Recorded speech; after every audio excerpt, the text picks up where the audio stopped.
A feeling that I'll be back when the day's new. I was just I'll thinking, have hello more there, ideas for you. General We'll Kenobi. have things you'll want to talk about. I will too. Yeah, we're just sharing links. We hope people can join today, despite the fact that none of us are able to use Messenger reliably. I wonder how that will affect things.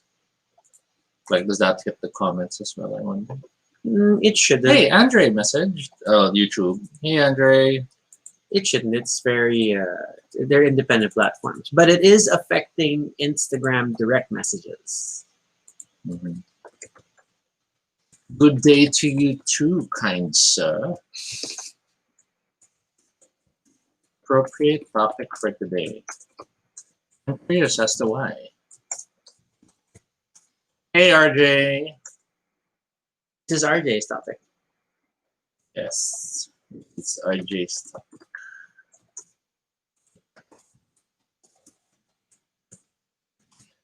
Yes, the shirts.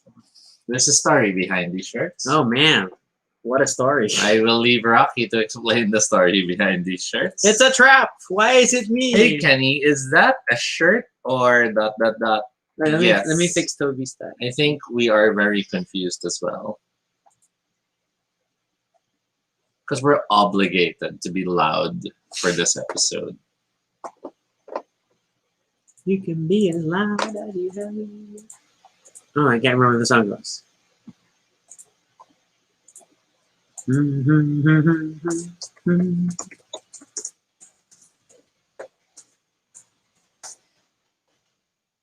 Okay, link shared. Then, man, with the whole messenger problem. Oh my god, my family had to use Viber to make a call. We all felt so weird. Viber uppercut. Viber. Get your act together, Facebook. Viber. But yeah, it just goes to show that our family default is just Facebook. Oh, everybody likes the shirts. It's so formal. With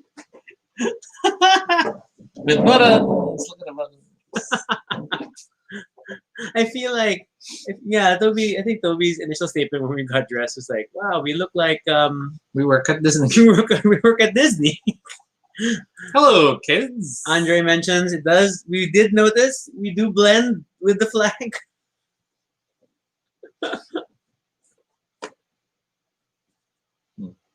Andre thought we wrapped ourselves with the flag. But that doesn't Hey, explain David. the tie. Look, keep Okay, fixing. David is so befuddled. He used the word new instead of new. Oh wow, yeah. That's how intense the impact was for I David. think your brain rebooted there, David. Because they damn new them shirts. Hey, Noel, we missed you. Hey, Karen. Yeah, and Facebook is dead. We might as well start.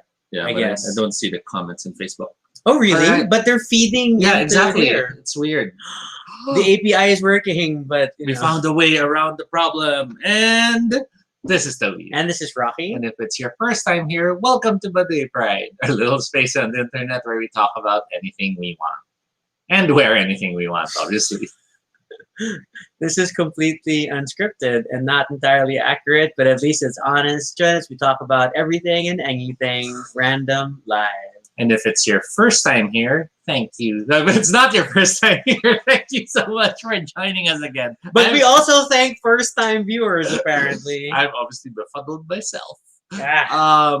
But yes, it is our 105th episode. And for this episode, we have chosen a topic by one of our viewers. Yeah, RJ suggested we talk about, well, specifically talked about our favorite LGBT movies and shows, but we're terrible at ranking. So we're just gonna rattle off shows that are memorable or things that we like. Mhm. We do notice one thing is that at least on the show front, there's a lot of exciting newer LGBT shows that are Mhm. worth celebrating. But when it comes to movies, Toby and I like the older stuff. Mhm. I don't know, we're a bit traditionalist in And that then regard. there's also the consideration that there are some shows that get listed as LGBT Because it has like a LGBT character in it. yes, Yeah. but we don't know if they should fit in that list. Mm, I mean, yes, it's good to celebrate that there's more representation, that we have characters who are not like the boring ones, who are now in shows. But I don't know if it's right to call that an LGBTQIA show that's immediately. true. That's true. It because to do so sort of weakens the push of shows that are intent to celebrate Or tell to, LGBT stories, yes. and not just a straight. But then again, yeah, these are stories that are trying to normalize Exactly. LGBT characters So and it's stories, that- and so they shouldn't need specialized content in order to celebrate. yeah, them. it's not like you can only have a character who's like us because it's going to be that type of a story. Mm-hmm. So it's that tricky part of by making it normalized, we don't count it, but then that feels like erasure. But then by choosing it, it's almost like we're making every moment celebrated in that way. So it doesn't feel like the ones who are trying more direct stories get acknowledged. Mm-hmm. Well, and then Andrew's like, he remembers Jay and they were talking about LGBT representation in media. Hope it could be tackled today. Maybe not. I mean, like not directly, because I think that sounds like it should be a topic on its own. Mm-hmm. But today we're just gonna talk about stuff we like and things that really stand out. Or to be more precise, we're gonna look through a list, see the stuff we like. I think we should start with the list we made in Messenger before we get to that. And that article is really more like things that are on streaming stuff. Yeah, because this one And has I the don't know movies. most of I it. mean, Oh, you got another one. yes. Okay. But then can we start with our curated list? Because I think it's easier to okay, start with. that's fine. But first, I have to explain the shirts. So a friend sent these to us specifically saying that he hopes we can wear it on the show one day.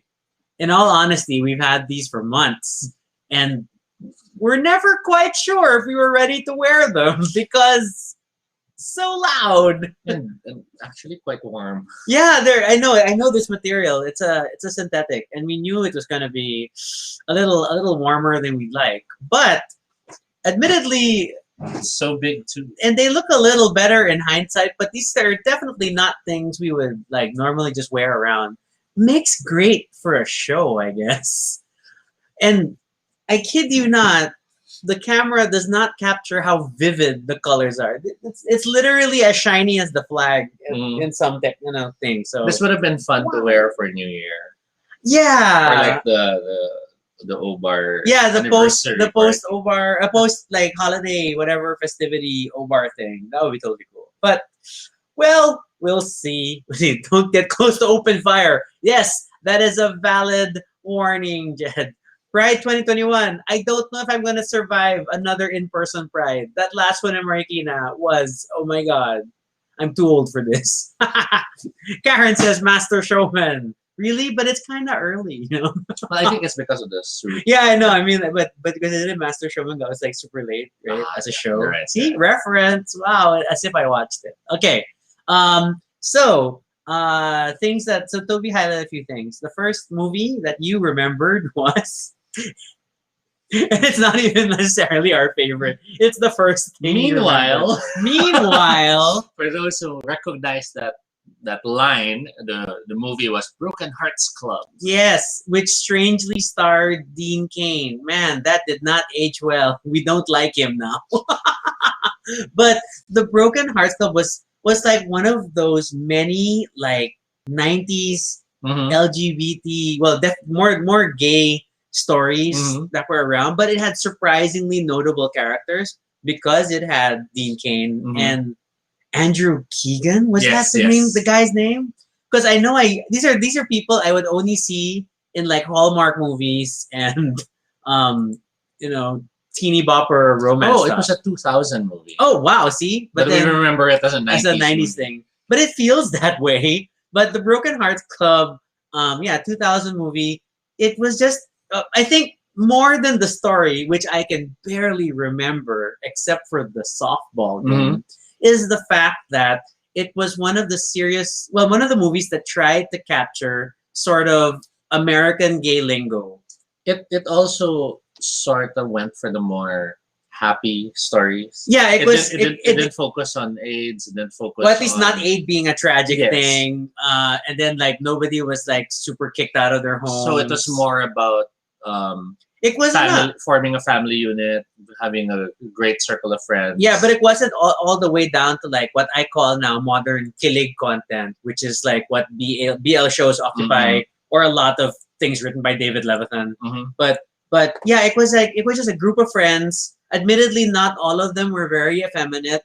It was definitely leaning on the mask representation side. Yes. But but the thing I really, really, really remember is the fact that they had these little intercuts to show vocabulary. Hence, meanwhile, which is something you can say when you're with a group of friends and someone hot passes by, and you don't want to alert everyone else. You just pause the conversation, going meanwhile, and then you all look. And so, oh my God, it was such a thing. It was such a thing. And then I think, especially for early 2000s queerdom, especially here, which like trying to figure out how to be gay, and then you have things like this to sort of model. I think it stood out for me because I sort of connected with it more than the other LGBT stuff that was coming out. To be fair, a lot of it was like a lot of sex. And, in my case, most movies that came out are either very drag-oriented or very femme-oriented. And I was struggling to find something I could relate with. So that was something I did connect with. Oh my God. And then obviously gay trait. OGT. What is your obviously gay trait? Like, I love show tunes. And we wear these shirts. Okay, next show, your turn. Oh, your list. I will definitely want to highlight, not a movie, but a show, is Please Like Me, which is an Australian series. Thankfully, it's still on Netflix. This stuff is powerful, man. I mean, like, it's one of those shows that does a pretty good representation of struggling with mental illness in the family, which is challenging to do it respectfully, but it's still a comedy. So it's the lead character is a little harder to appreciate at first because he's so self-deprecating and so sarcastic. But no, over the course of it, you just fall in love. It's a very powerful story, and this is where we first met. What's her name? Hannah Gadsby, who has done some remarkable.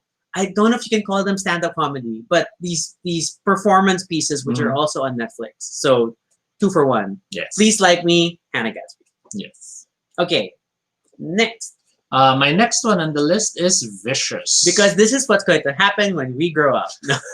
So Vicious is a British sitcom. It stars Ian McKellen and Derek Jacobi, who you may better remember as the Master. Yes. In Doctor Who, and, at least the new Who. And they basically play the part of an elderly couple who has been together for the last 50 years, and they love/hate each other so much. Yes. It's like all these withering stares and cutting remarks directed against one another. And sometimes they're friends when their friends visit. And their friends are like, oh my God, what's her name?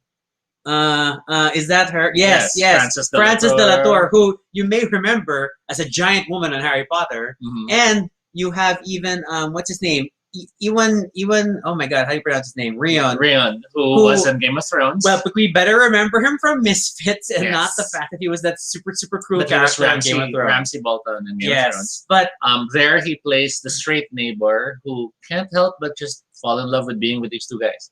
Yes, and the guys keep entertaining him because he's the hot straight neighbor. So it was a strange, funny show with like weird. I mean, it's like very old school humor with weird running gags. Like they keep talking to the dog Yes. in the dog bed. And we don't know You if the dog's never see alive. the dog, and half the time they're always like they'll poke it like, oh, still alive, still alive. Because So- they're all old, including the dog. yeah, yeah. And then you so- have Latour being the horny woman. oh always, always, forever horny. especially against token straight neighbor. Yes. So oh my it's god, it's a good show. it was a really good show. We super enjoyed it.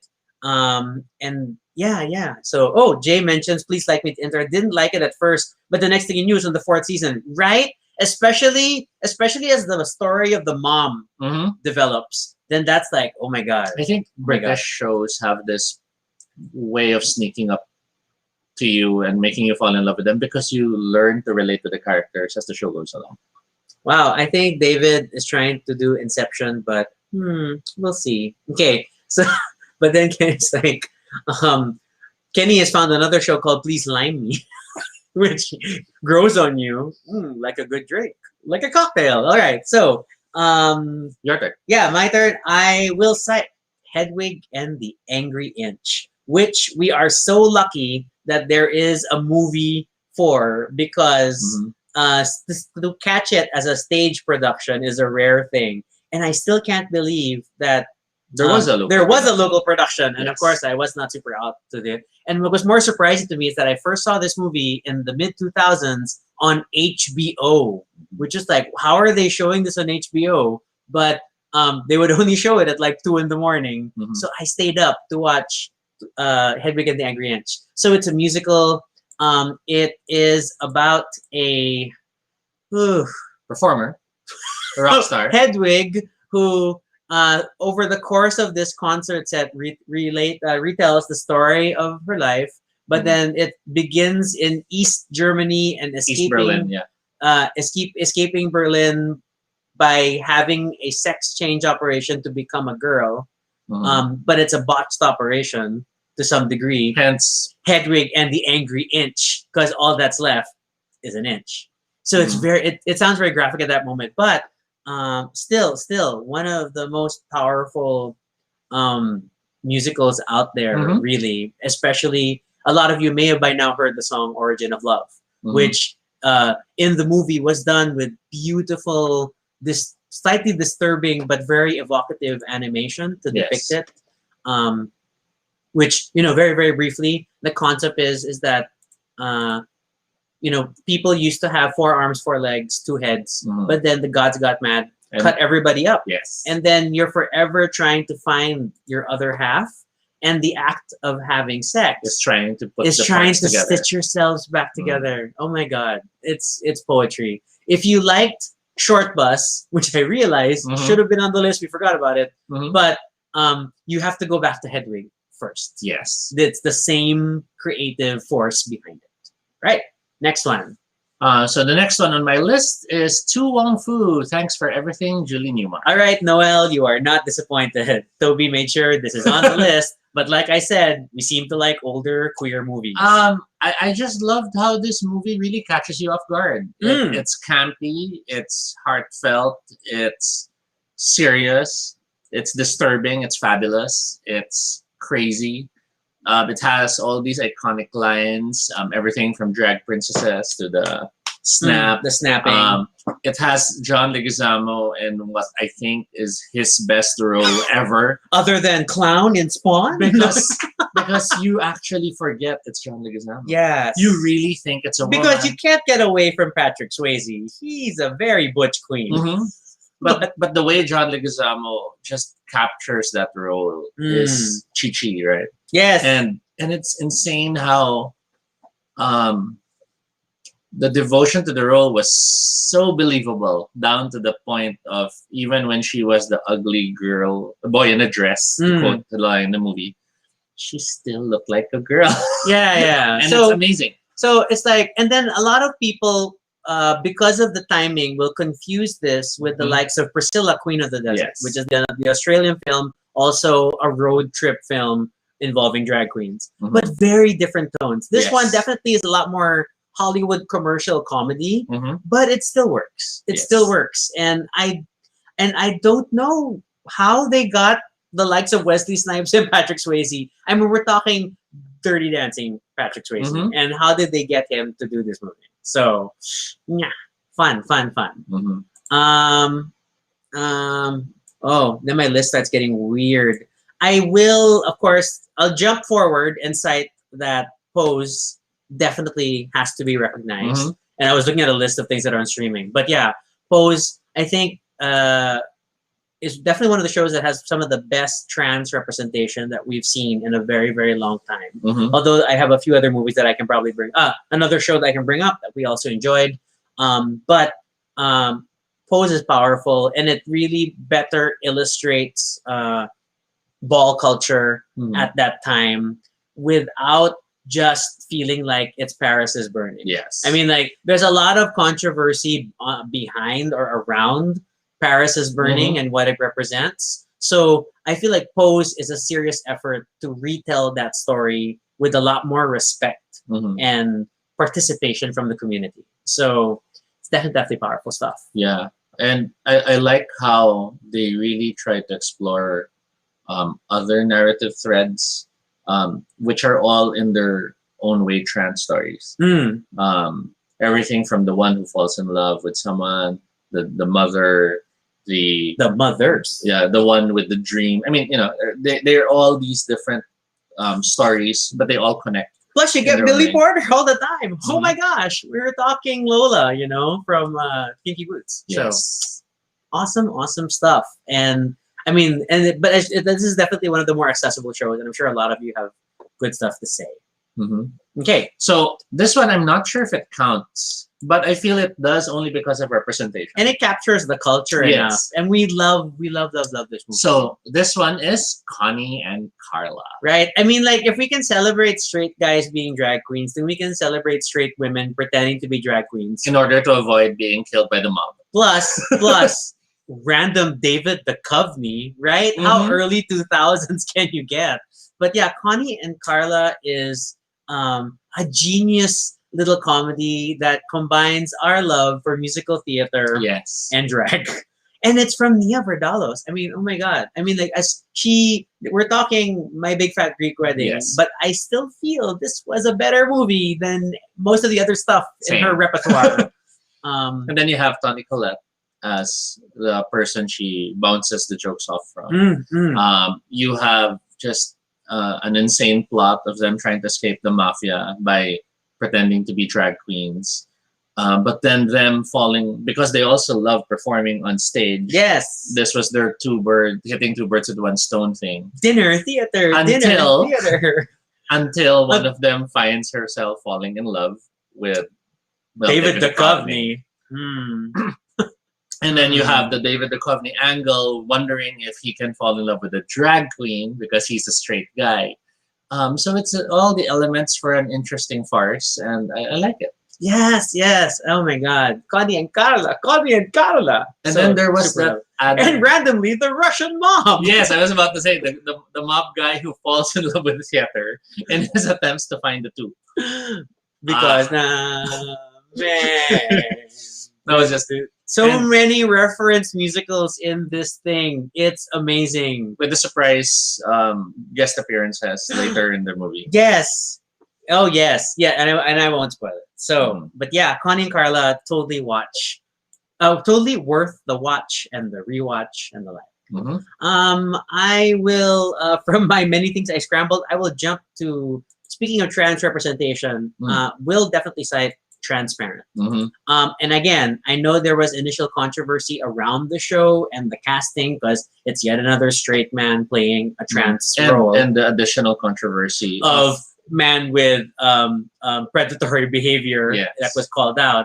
But when it first came out, oh my God, Transparent is definitely it's a show about family. And the thing that we know about family is that true to life family stories are hella messy. Yes. And this show definitely is, but it's very raw in that sense. And the efforts to honestly portray that transgender journey and really feeling alien in your own skin. There's a lot of love that is still in this show. So controversies aside, it's still a very powerful piece of media And I'm so glad that we watched it. Yeah, I'm a bit sad that the show, Got overshadowed Yeah. by the controversies involved. but I understand the the people. seriousness of the issue has to be, of course, recognized. Yeah, I feel like the likes of Pose could not have happened without even Transparent working out well. Mhm. And this is worlds away from Trans America, which I definitely feel that was more problematic than Transparent. Although I forever walk away with this is the voice I want to use. Mhm. Okay. That's your Of course. good call. But it's your turn. Yeah. So the next one I will bring up is Grace and Frankie. Because who doesn't want Jane Fonda with a dildo? So you have them as the main characters of the show, but you So can't, Grace and Frankie are both women. but you of course can't you can't- Escape. yeah, you can't escape the fact that the story is interesting because of what their husbands chose to do Yeah, so the impetus is that their husbands who are like lawyers in a firm and together. were work partners for so long. Yes, turned out to be secretly gay lovers, and then they finally come out, and the first season's all about the marriages ending, The fallout behind the coming out. and then it could have like just progressed like and become this female empowerment story, and we follow Grace and Frankie and their Mhm. new lives. But no, because they're still family and they have adult children, Mhm. so you never leave anyone behind. It's an ensemble story Yes. that is about two families, and thus the gay angle never goes away. The joy as well is that they're all dysfunctional in their own way. So it's similar to shows like The Office, wherein individually they'd probably all be jerks, but since they're a family, you sort of see how their kookiness works and keeps them working together as a family unit.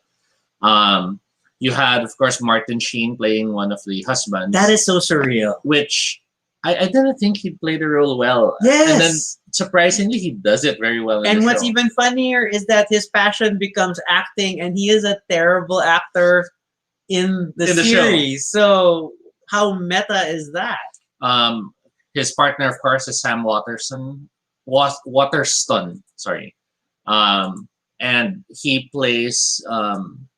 Man, I remember him more as like a Hallmark dad. Yeah, Law and Order guy. He tends to be the More emotional, the more emotional, more sensitive one. person, which is a nice contrast between the two. And then when you compare them to the two women who then have their own craziness in their own way, it's a very interesting way to approach the story. I strongly suspect that I am the Martin Sheen character, and then Toby will be that one. Oh. That's one way to look at it. Okay. And then it's me. Mhm. Actually, I'm gonna cheat, and like I feel like I have to save time to mention Short Bus Mhm. because obviously I'm a fan of the creator, and because of I super appreciate Hedwig. Short Bus is still like it felt very avant-garde, very in your face. I mean, it has very explicit sexual scenes, definitely, Mhm. but there's a lot of heart in that story, and then it gave us the glory of introducing like Jay Brannon to the greater world. He's a very Mhm. thoughtful, well, at the time musician, although I didn't really follow his career. But still, it was such a striking story, and I get goosebumps every time I hear what's this in the end that the song they Yes. play, because we all get in the end Mhm. and all that. Ah, my god. But yes, it's sexually explicit. It does depict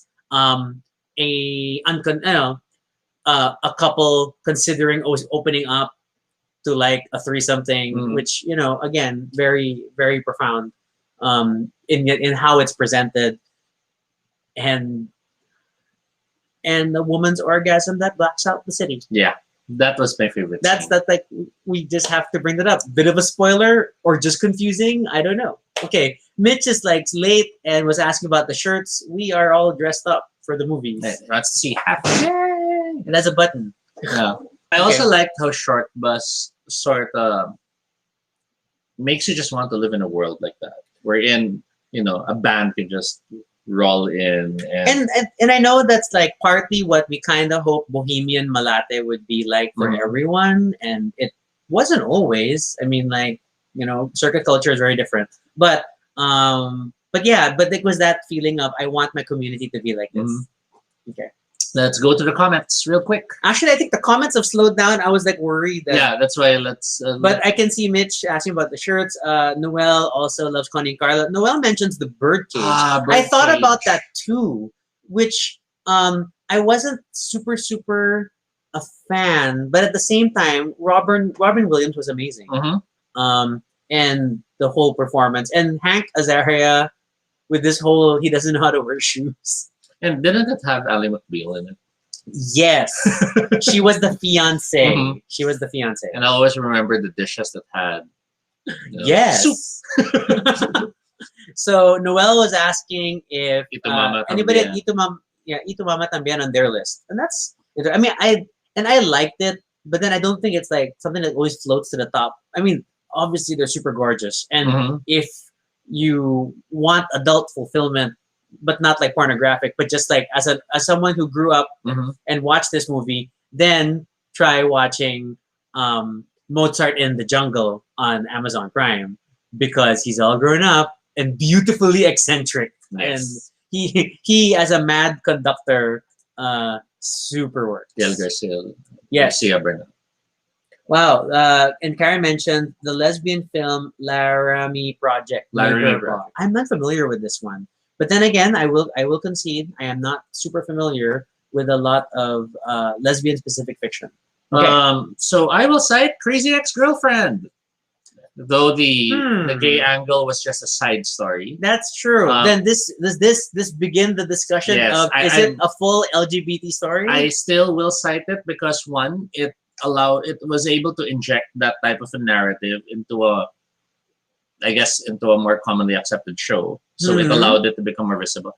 And at the same time, it didn't just tackle a gay story, but it was about, a very unlikely couple. That's true. They weren't like super hot gay guys or super FM, Or they weren't gay like guys you'd think would even be interested with each other. But they allowed that type of a narrative to exist. And it's nice to have that type of visibility. Plus, the number of original songs in a show tune style obviously feels pretty queer to me. How gay can you get? Yeah, whatever. All right, so I will bring up sex education. Yes. Yeah, I think I had sex education on my list. Yes. Although again, it's one of those. It is the lead star is not the subject of the LGBT plot line, but his best friend. It's super important, and the way that was handled was amazingly impactful and respectful. And I still super embrace that. Season 2's queer storyline was slightly problematic, but not unrealistic in that regard. And but there's still a lot to explore. And I'm glad that the show is coming back for another season. So I still think there's a lot more good than bad in sex education. It's a good show. It's a good show. Plus, Gillian Anderson as a sex therapist is the Gillian Anderson we all need. I'm sorry. She is. Everybody should have Gillian Anderson as a mother, as a sex therapist mother. I will cite a very old movie, 1998, Gods and Monsters. I knew you were going to bring this up. Gods and Monsters tackles a very difficult topic, but it has Sir Ian McKellen and Brendan Fraser. It explores, I guess, abuse, in lack of a better word. But it touches it in a way that makes you really consider the perspectives of the people going through it.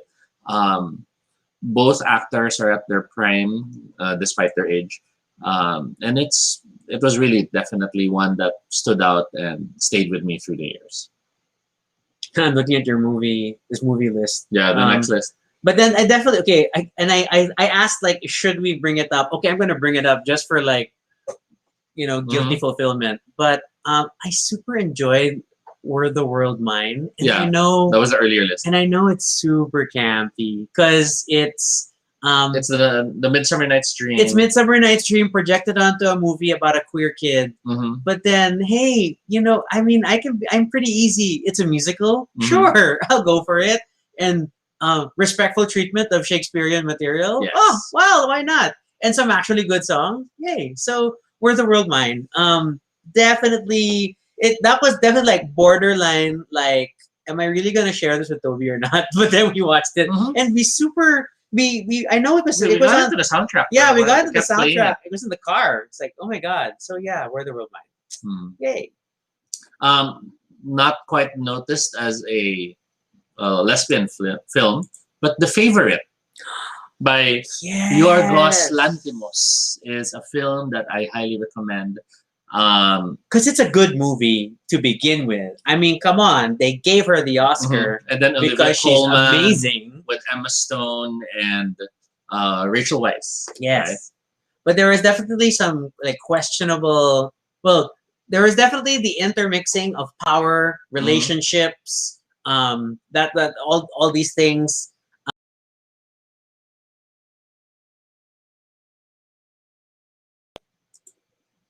It's still playing. No. When we're back, tell us when we're back. We got a notification. Tell us when we're back. It froze. It froze. Okay, I think it's back. There. Okay, we're moving again. All right. Yeah, we got the prompt like, hey, there's a connection problem. So Philippine internet continues to Play inspire this. us all to move away. Okay. So yeah, The Favorite was what we were talking The Favorite is worth watching. For people who might wonder who the director is, his other works were much more quirky. Everything from Lobster for Killing of the Sacred Deer. He has a new short film, Nimic, which is out about a guy who sees this woman in a train, and the next thing you know, she's now his Nimic. And they're always surreal movies, which makes The Favorite actually the most straight cut story he's ever Yeah, directed. because it's a period movie that is comedic but not an outright comedy. Mm. Although, I mean, You Look Like a Badger always cracks me up. Oh my God, it was so good. Okay. I actually wouldn't cite it as a movie that I like. I mean, like Then I'll jump to what Noel mentioned, which I was saving for last, but I might as well mention it now. Brokeback Mountain. Admittedly, Jake Gyllenhaal. And of course, Heath Ledger. The movie was quite well done. It's of course tragic that it was the last movie by Heath Ledger. well, not the No. last movie, but the second to the last movie. Yeah, third to the because last. he finished with Batman. But oh man, the way they portrayed the roles, the way they covered the story, and with Ang Lee's visuals, that movie was just definitely worth seeing. I don't fault them for being straight guys playing gay roles because they actually were able to play it with quite a level of sensitivity I didn't expect. And then in less amazing movies, but forever impactful for some reason, is I always go back to Latter Days. Latter Days, which is literally finally someone making a movie about the forever gay wish fulfillment joke of would you like to sleep with a Mormon? And but it's actually a complex thing about him trying to reconcile his religion with coming out and all that. Yes. And Steve Sandvoss, oh my God, so adorbs. Super adorable. But yeah, I can't get away. I can't. So I will bring up Latter Days because that was such a guilty pleasure movie. And that's this list. Actually, okay. What do you wanna bring something up? Yeah, we can bring that up. Okay, this. Yeah. Okay, course. fine. Well, from a wonderful not distinctly queer, but very in your face queer. We'll kind of go back to the television adaptation of the book series, The Magician. Yes. Because The Magicians, sorry, because one of the main characters, Elliot, is so in your face, sexual. I wouldn't even limit him to just being queer, gay or whatever. And because he's one of the primary characters, and he's definitely one of the best aspects of the show. Him and his relationship with Margot, it's joyous. It's absolutely joyous, and some of the antics that happen. I mean, like, so my main problem was because of the up and down journey of Elliot is a little tricky, especially as you get to like season 3 and 4. But he's still a character you always want to root for, and you always want him to work out. Plus, again, the show found an excuse to bring in musical episodes, and yay, all for it. Okay. We can't skip the unbreakable Kimmy Schmidt Oh, okay. Because Titus Andromedon and his Mikey. Yeah. Titus Andromedon and Mikey. Again, another unconventional couple. Hmm. Surprisingly realistic portrayal of the ups and downs of a relationship, despite how extra Titus can be. Just an accelerated pace, because Titus experiences everything at 11, and then in like and Mikey's still on the verge of coming up. Yeah, years of reactions in minutes. So, but then you love it, and it's definitely it was such a fun show.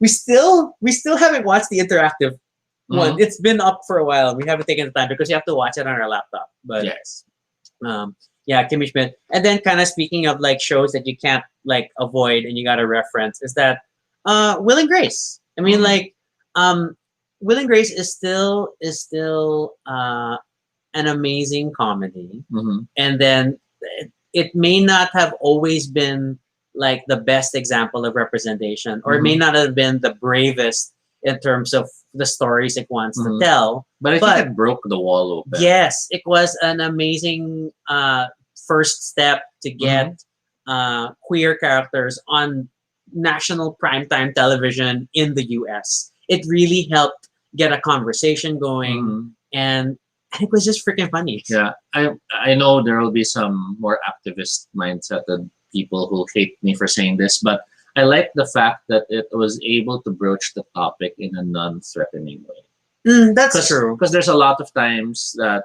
the stories have to be so aggressive and so in your face. And for many people who are not ready yet to be more open-minded, it just forces them on the defensive. Yeah. And I don't think that helps. And when you're on the defensive, overall, you're less receptive.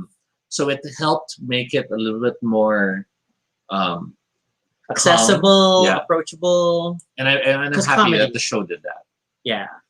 And it's comfort watching at this point. Like I've been like I leave it in my list on Netflix and keep telling Toby that I'm gonna want to watch this again at some point. I hope they don't remove it by the time I decide to rewatch it. Yeah. Okay. And then that's a good stopping point. Well, not stopping point, but a good thing to highlight also. Tales of the City. Tales of the City is it started out as a newspaper column, a fiction column, which became a book series, which became several TV miniseries, and finally gets a Netflix revival. And this is like the original. I mean, I feel like it influenced a lot of subsequent, well, to some degree, subsequent gay stories about always being centered around like small communities, or in a local context, you would say a barkada. But then again, like if we go back all the way to things like The Boys in the Band, but that's how it was. Like we had these little gay enclaves centered around friends, because these were the only other gay people you knew, and you kind of became that association. Tales of the City kind of stepped out and like really celebrated gay culture as it was getting stronger in San Francisco. So San Francisco is as much a character in that series as everyone else. There are so many different chapters to it because there are a lot of books. You can watch the Netflix revival without worrying about all the books that have come before. But if you do want to explore, then you'll feel free to do so, and you'll be surprised that the protagonist is the same actress. She came back across the different miniseries, which really helped with continuity. But yeah, so Tales from the City. It's still like it's very feel good fare, but then I think it still did a lot of good to kind of give proper representation to different aspects of queer culture, particularly as it was developing in San Francisco. So there's a lot of other movies, but I don't. They don't super like or stand out. They were painful to watch, so I'm not sure if I want to cite them. I mean, I think it was Karen who mentioned "What About Boys Don't Cry," which again, amazing film, but it's just so painful to watch, and I find myself lately veering away from the more painful films, only because it's just. And then on a side note, I feel like Hilary Swank has been playing the same roles over and over.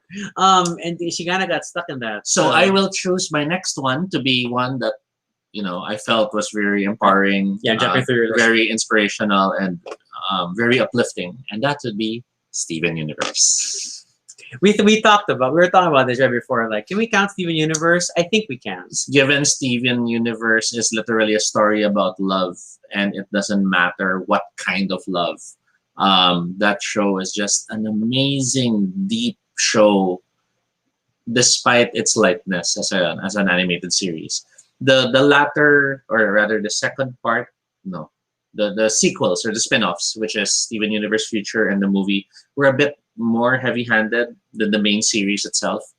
But the main series is so worth going through. The songs are amazing. The characters are the type you will love to hate, and hate that you love them so much. And I think I'm happy that it ended. Because I'd rather... Actually, I was already happy with it closing as a series. The movie and the spin-offs were okay. They weren't, for me, the best strong material. But they were still good. I'm just really happy with that series, and I highly recommend it to everyone else. You still searching for your next one? I was like, looking through, and like, was there something? I thought there was something I might want to highlight. I think in the TV series you have. There's just something I saw then, but I think there's something I saw, and it reminded me of something else that I kind of wanted to talk about. And then now I remember. I don't know if it's a favorite, but then it's always like, it's a movie that stuck with me. Mm-hmm. Okay, and I don't know if I can always recommend it, but it's Imagine Me and You.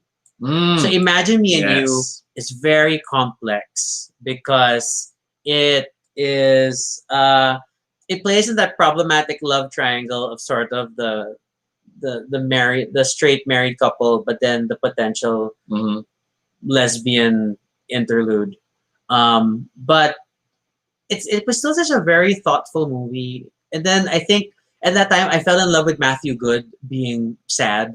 So in movies where he's particularly happy, it didn't work out. Then I watched that movie so many times for some reason. But it's a little tragic because again it's talking about breaking up one relationship to move on to another. Oh my God, was this foreshadowing for me? I don't know, but I will. Ooh. Okay, all right. What do you got? We have to mention this one. Oops, where'd it go? There. We don't have to. No, we don't. No, it's okay. Go on. No, you can mention it. No, you have to bring it up. So there's Rocky's movie. They're gonna think the boxing one. So there's the Rocky Horror Picture Show.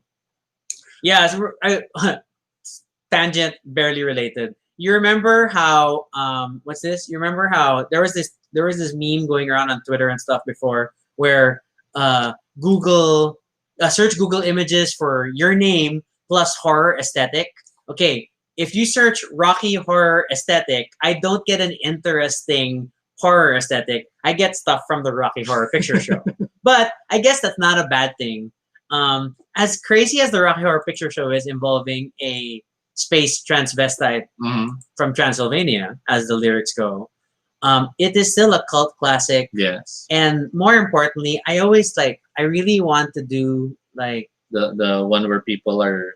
Yeah, I want to go to a Rocky Horror Picture Show screening where everybody's. I forgot the term for it. There was a term for that. Yeah, doing all the action, so like you have to bring a newspaper and things like that. And it's not a great movie by any sense, but it is a popular one, and it's a cult classic for many reasons. It just grows on you. It's one of those borderline. It's so bad, it's good, but that's why it's good. So I mean, and it's a musical. There are a lot of songs. It has freaking Meatloaf driving in on a motorcycle, which is super random. But yeah, so Rocky Horror Picture Show, fine. We can celebrate that. Um, and then Noel Sides, I remember Aiden doing Magenta. That was painful. Okay. Um, okay. Then things like, okay. Cora, I don't know if I'll count it. Only because it feels like they touched on it too late. Yeah, and then I guess that was like very Nickelodeons had their hands tied. And as much as we can argue that Cora being not straight is more or less canonical now because of the comic books that have come after the show, it really wasn't something celebrated in the show. Compared to, like, let's say, She-Ra. She-Ra is really like in your face, love everyone with interesting romantic themes, but again, not as blatant still as it could be, I guess, depending. But yeah, that's a complex relationship. Okay. Things that like, because initially we were trying to form this list based on favorites, right? And so there are certain things that kind of like stepped around and like, did I really want to cite this movie? Because it's not really a favorite. But then at the same time, there are things that you can't escape because they were so powerful, or like they were such a cultural stepping stone that everybody passed through. Then you got to go through it. So I guess I will take a moment to cite Queer as Folk. Because like, as much as Queer as Folk US, I felt like in hindsight, as I think about it now, the primary relationship at the forefront, if we always cite Brian Kinney and, oh my God, what's the stupid kid's name? I can't remember all of a sudden. That was a terrible relationship. That was a terrible, terrible relationship. And I don't know if I can really honestly celebrate the show that well. However, if you do take the time to look at Queer as Folk UK, which did not become as popular here in the Philippines as the US series did, that was a lot tighter, only lasted 2 series, I think.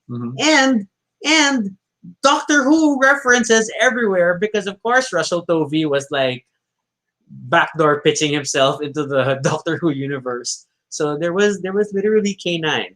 The relationship was still kind of problematic in the same respect, but not as high drama as like what we saw in Queer as Folk. I will celebrate Queer as Folk for things like great depictions of what we hope supportive parents will be, hence discussions of P-Flag and all that.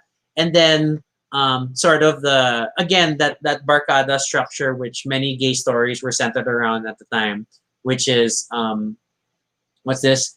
When you get to like the different members of the group, were you an Emmett? Were you a Mikey? Were you all these kids? Ha! Justin. Yeah, I hated Justin. I super, super hated Justin. And it didn't help that when this series came out, in the group of friends, the circle of friends I was in, I was the youngest. So therefore, there was that natural, like, am I going to get compared to Justin? Because I am so not that idiot kid. At best, I was closer to Mikey because he was a comic book geek. But then Mikey made some really stupid decisions too. And I do not want to be Michael Novotny. Right? So, I love Emmett. But I think everybody loved Emmett. All right. What you got? No, I was just checking because Jay was mentioning Cora paved the way for more shows to have the like. I guess, I don't know. I still feel like that's not pretty much there. But looking at it historically, for Nickelodeon, yes, Cora was the second one to move in that direction. The first being a lesser known program called Nick News Special Edition, My Family is Different. So I guess, yeah. It's just that for me, I guess, given, I guess, the context that it was an American show, to have that moment happen, I guess it was landmark in that way. But yeah, then I feel like if we're going to acknowledge soft relationships that weren't super blatant, then you get to celebrate a lot of Adventure Time because of Princess Bubblegum and Exactly. Marceline. You get to celebrate Steven Universe, even though, as Kenny points out, they're rocks. But there were still they still sort of gender presented as female and had relationships regardless. So I mean, like I feel like a lot more people were more forward than um, than Avatar. So yeah, it was quaint, but then it was just like it felt like a fanship that became a plot point that was cemented in the finale. Handy Hung has joined and has shared that your name engraved herein is Taiwan's all-time highest-grossing LGBTQ film in 2020. Wow. And is plugging that it will be on Netflix on December 23. Thank you for that information, Andy. I guess we shall wait to see if we'll be able to watch it. So yeah, and then of course there's the recent spat of BL stuff. Hmm. Are But you then, gonna mention any of them? well, and then we get to the funny point of, but are they TV? No. Our stuff that come out on YouTube, TV shows. No, but um, do I have to? No. Okay, no. I super enjoyed Game Boys. I don't know if it's definitely going to be like in my top like LGBT representation pieces out there because Mhm. I acknowledge that a lot of why I like Game Boys is the complexity of the narrative and not necessarily just the LGBT romance because I think I like its depiction of the pandemic as a setting and that family drama for that Mhm. particular angle. So like yes, it was primarily LGBT characters played by straight guys again, but but it's I don't know if it's like I feel it's up there. It was definitely a great show. Definitely a great show. I mean, I still love it. It's still my favorite local BL. Um, but I don't know if it's like yeah, I don't know if I'm gonna say it's my favorite LGBT show overall. I know I had a Twitter thread where I said that I feel like Game Boys. What makes me like it more is that it's not just a BL. It's not just killing content, but it Mhm. does feel closer to a more full-bodied, well-rounded LGBT series. But it doesn't mean it's one of the best LGBT series I've seen. So there's a difference. Like, Mhm. if I'm going to put it in a list with Pose, um, no, Just like Pose has done so much more, right? Even Queer as Folk kind of did more than that with a lot of problematic stuff Mhm. along the way. So I'm on the fence. I'm on the fence about that one. What I'm not on the fence with is I'm gonna move like a muppet. Ah! Project Eiko. So it's an old Japanese anime. We're gonna bring movie, this up. We're gonna bring this up. which See, has three women: Eiko, Biko, and Siko. And unfortunately, there's a lesbian love story somewhere in there. Why is it unfortunately? Because she's the villain. There you go. And she's obsessing over one of the characters, Biko, and Siko. So But there's also that cybernetic angle to it. Like we're okay. Am I mixing up the movies? But So- no. so right? Siko, okay, Eiko's the Wonder Woman daughter who's Mm. friends with Siko, but Biko's obsessing over her. Yes. And yeah, so there's a lesbian angle there, but it's fun, it's raunchy, it's crazy, it's hilarious, and then you have the detective who seems to be a trans character. Mm. So it's an interesting movie for me, and it stuck with me. And it came out when?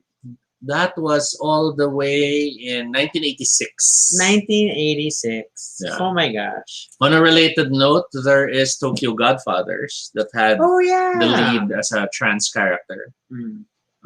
But it was a very nice, heartwarming story with its own sense of unexpected moments. Karen mentions Yuri on Ice anime. mm, Haven't seen, but Yeah, I haven't seen that. But I know a lot of people got into that. and I guess that pretty much is my list, unless there's anything else you'd like to add. Can I see the TV list again, just to? Well, there's this one you haven't mentioned. Oh well, we could cite Orange is the New Black. I don't know again if it's my favorite because there's a lot more things being depicted in that series and the complexities of prison life and all that. But especially, I mean, if we look at the touch marks like when it came out, and then like, ooh, Netflix with all their new original shows, and they're being very brave in what they're choosing to depict, then you kind of get to celebrate that. And we're in the middle of like, we're trying to finally finish Orange is the New Black as part of our more casual content. So yeah, it's still a fun series. But man, hella complex. BoJack Horseman had a good representation of an asexual character. Oh, and I said this in another episode. Yeah, but again, it's like it's not an LGBT series where LGBT angles are the focal point. But Todd, as an asexual character, despite being voiced by the Breaking Bad guy, it was a beautiful depiction. I think, and I will always go back to it, that BoJack Horseman has some of the best character writing I've seen in an animated. Well, I've seen in a series, especially as complicated as this. And it covered the topics it opted to tackle. They all did so very well. So in terms of substance abuse, mental health concerns, an asexual character, they didn't necessarily feel like throwaway stuff. There's a lot of throwaway gags, don't get me wrong, and all these side stuff that happen in the back end. But yeah, definitely, we gotta love Todd. I love Sense8 more. Oh, we didn't talk about Sense8. Yes, Sense8 is I guess you could say a sci-fi thriller, as it concerns people who are sensates, or people who could, in many ways, share and borrow the senses and skills of people in their, I forgot what it was called, the circle, the group. What was it called? Wasn't it a Sense8? No, they had a term for it, right? I can't remember the term. I cannot remember at this precise moment. But yeah, amazingly hot series, incredibly shot, tremendously expensive, and sadly that led to the show getting canceled because they actually shot on location in so many around the world, different countries, just around the world. But it was a really good story, really good action sequences. The characters were distinct, and despite some of them really being annoying, I enjoyed it. And I like that show. Jed's asking about Schitt's Creek. We haven't seen Schitt's Creek. Yeah, we haven't seen No, it yet. its non-availability on any legal streaming platform available in this country has made it more of a hassle to watch. But I hear good things about it. We will get around to it eventually. It's oh my god! Then I forgot what I was skimming, and then it's gone. But no, I think not necessarily a great show, but a show that is more accessible because it's just there. There's Feel Good on Netflix. It's very short. But like very poignant and very, very powerful. So I'll go for that. Judge was like VPN. We're not VPN people. We'll stick to the content that's here for now. Yeah. So I guess then taking a step back, what do you think? Is there a common thread for the shows and movies that stand out for you in this segment? I think I like it when the stories are now moving more towards their lives rather than their dramas. I know many stories capitalize on the drama, whether it's the drama of not being accepted or the drama of being thrown out or the drama of having to hurt the ones you love. And I guess I feel like I've had my fill.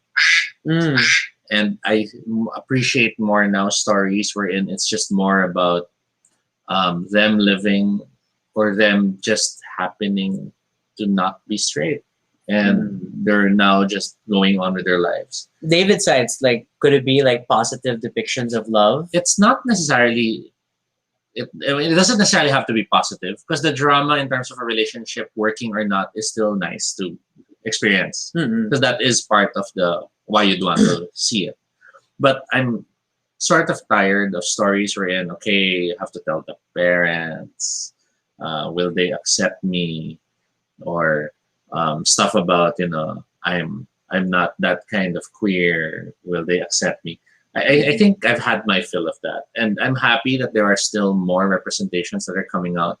But I'm now more eager to see those representations, which is why, for example, Discovery Mm. was fun for me because um, it it touched on that without having to blatantly focus a camera on it. Yeah. The stuff going on right now with Stamets Yeah. and Adira, So golden. so there wasn't any moment of wait, he's a guy or wait, he's a girl. I mean, yeah.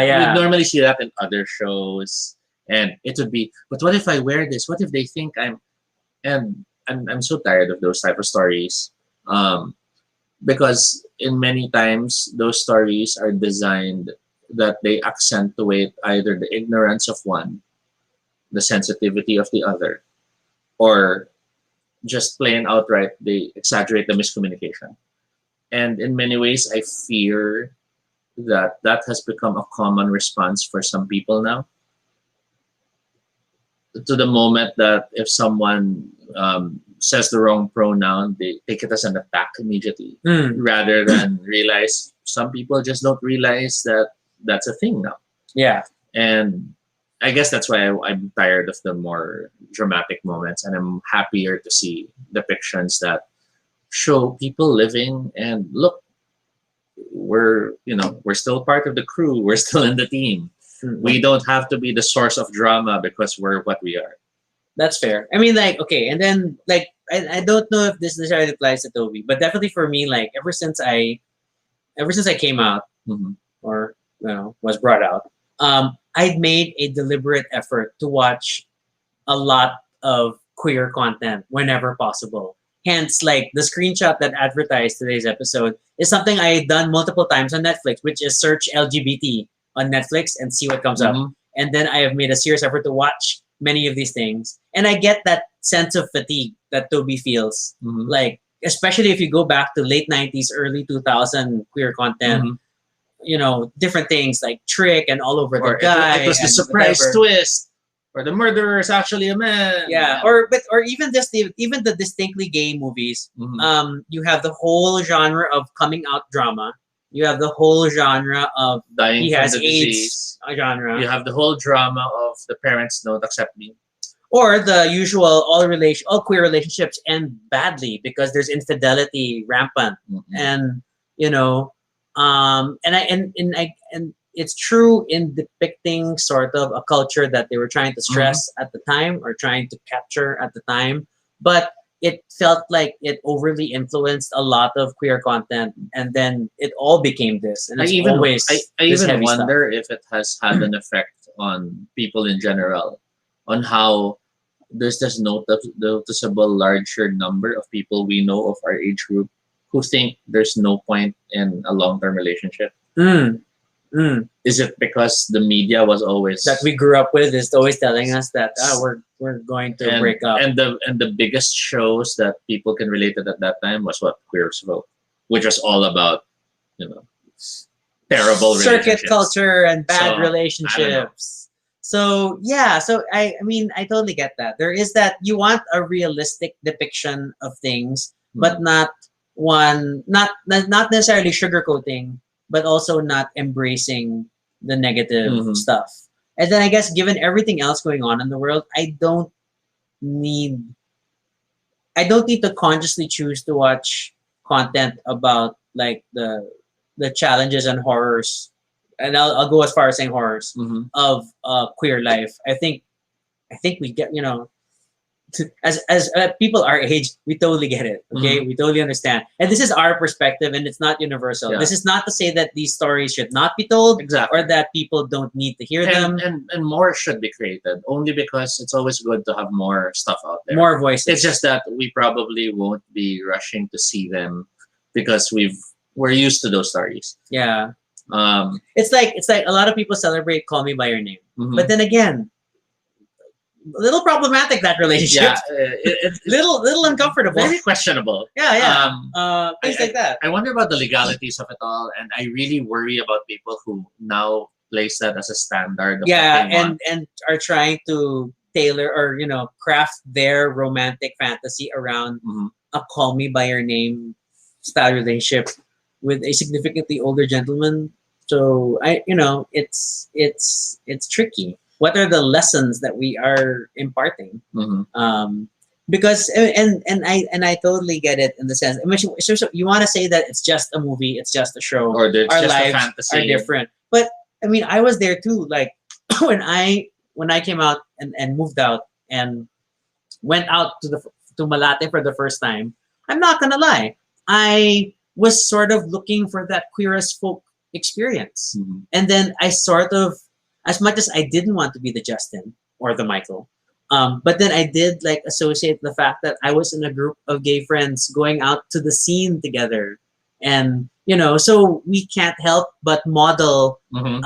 across these things, especially for as long as for as long as LGBT relationships and culture is not normalized yet. It's not a part of everyday life.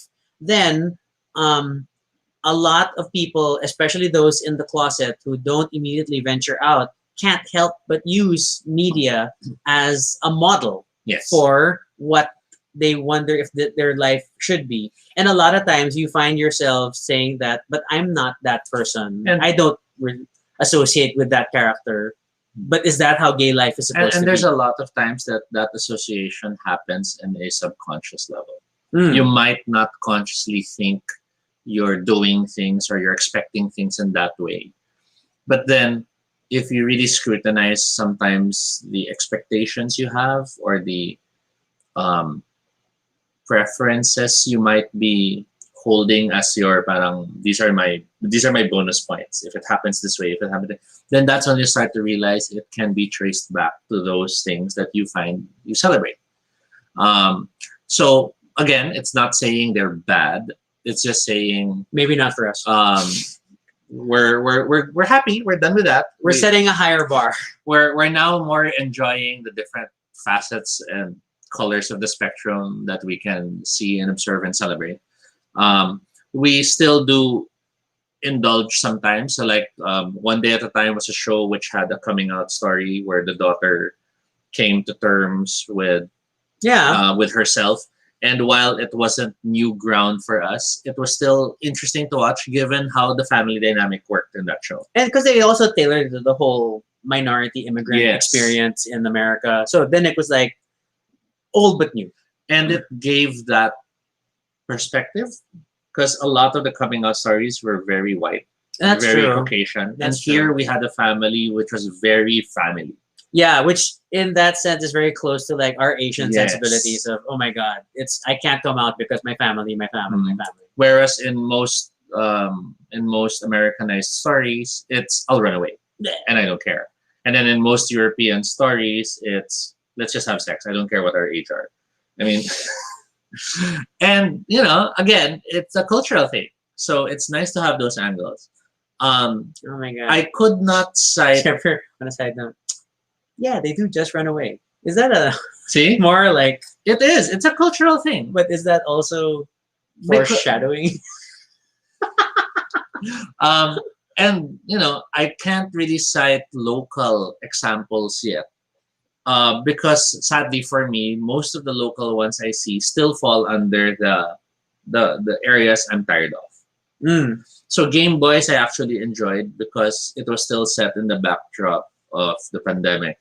admittedly, I really feel the pandemic is what made it And interesting. yeah, and that angle really nicely made everything feel much more sensible. Mm.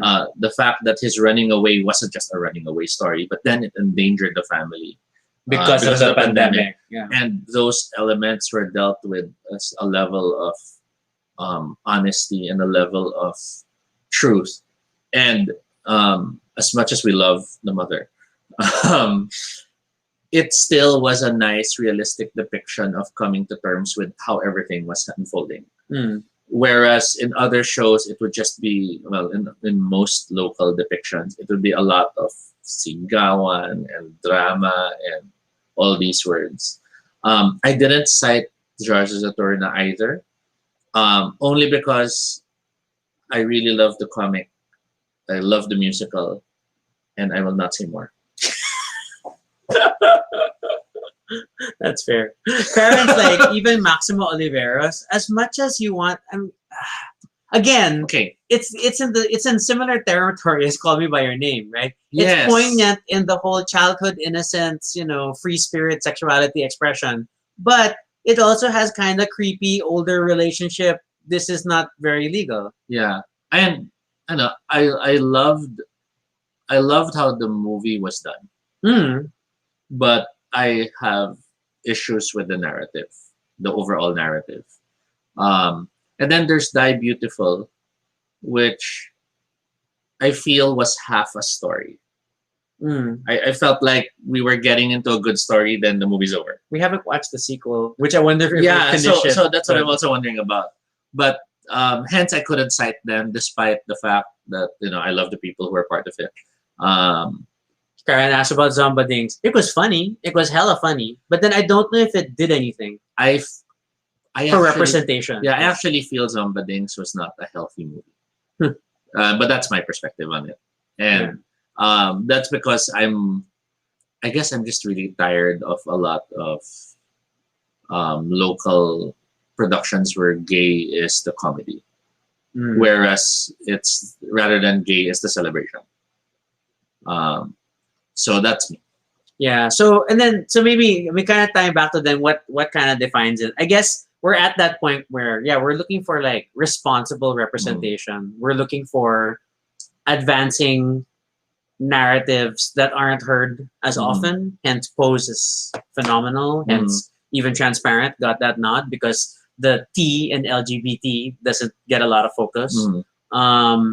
And but yeah, and then maybe going away from some of the tropes that, while true, while are aspects of the community, we got to get out of, and just maybe we could do other things, right? I I appreciate more like conventional, more modern queer stories now, where people can have HIV, but it's just like saying that they have asthma. Like it's just a thing they have, and it's not like this big drama that it really shouldn't be, because then we need to really help we need to normalize Yeah, and we help need to help erase stop that the stigma. Yeah, and then as much depicting the stigma did a lot to Bring to awareness. bring awareness. Because that was what was needed at the time. But then I think now we need to like move forward and depict more people living happy, healthy, full lives as long as they're on their regimen. And then I think the more important message is getting things like people to understand undetectable is, UD equals uncontractable and all these things. So but there's more complex HIV narratives that we need to progress. Yeah.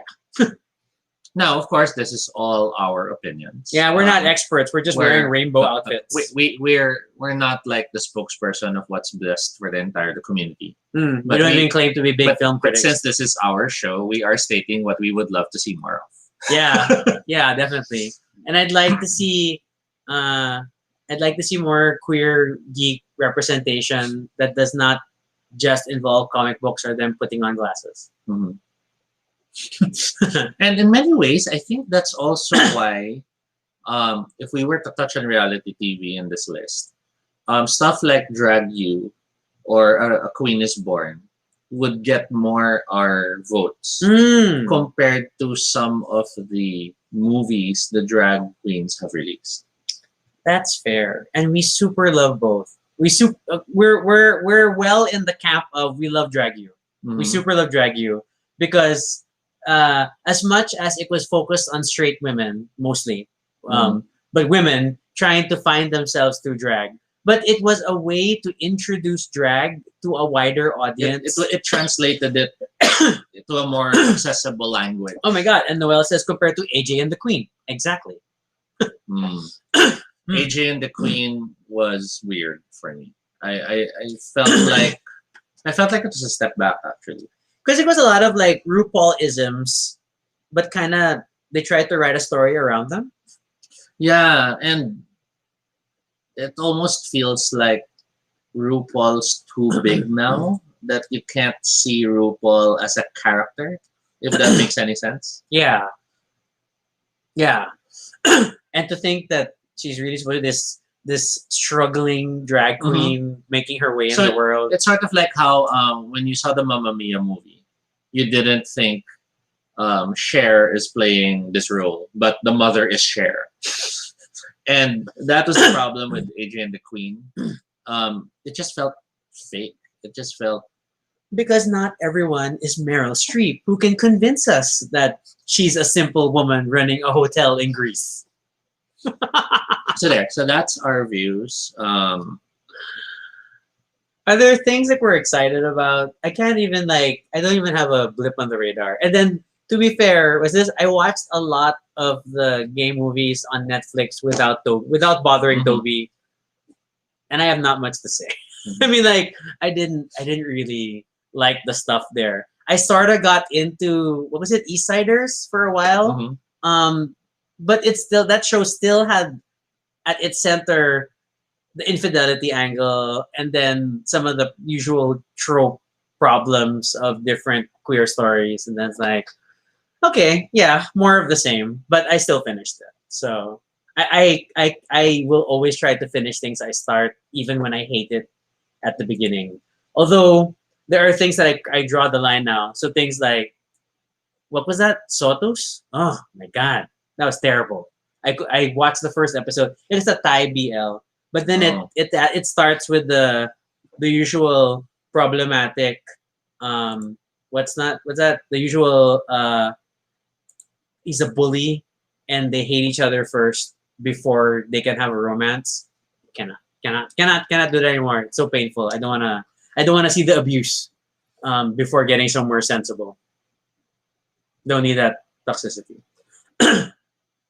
um, and also, I do wish that there were more local indie films about LGBT. Remember that period? Yeah, that period when indie film was a euphemism for like soft porn.